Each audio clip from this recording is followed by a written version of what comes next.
एक आदमी को एक बहुत ही पुरानी किताब मिली और उस किताब में परिवर्तन का पत्थर की कहानी थी।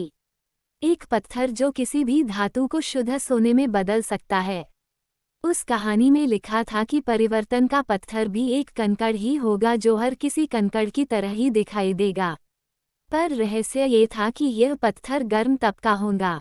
आदमी ने ये कहानी पढ़ने के बाद उस पत्थर को तलाशने का फैसला किया और उसके लिए उसने अपनी सारी संपत्ति बेची, कुछ साधारण आपूर्ति खरीदी और उसी तट पर कैंप लगाकर उस पत्थर की खोज उसने शुरू कर दी थी।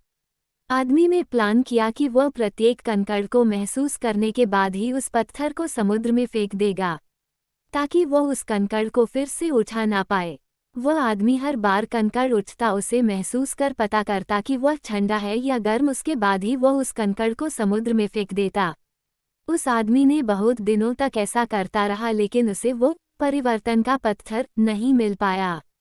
लेकिन वह अपने इस कार्य में लगा रहा और कई महीनों तक उस पत्थर की खोज करता रह गया।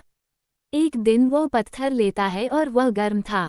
आदमी ने उस पत्थर को महसूस करने से पहले ही समुद्र में फेंक देता और वही पत्थर परिवर्तन का पत्थर होता है। वह आदमी उस पत्थर को भी समुद्र में फेंक देता है क्योंकि वह आदमी बहुत दिनों से पत्थर को खोज रहा होता है और उसने खुद में कंकड़ फेंकने की इतनी आदत लगा ली थी कि अब वो उस परिवर्तन के पत्थर को भी महसूस नहीं कर पाया था। सीख: ये कहानी सिखाती है कि दिखाई देने वाली संभावना के लिए हमेशा सतर्क रहना चाहिए।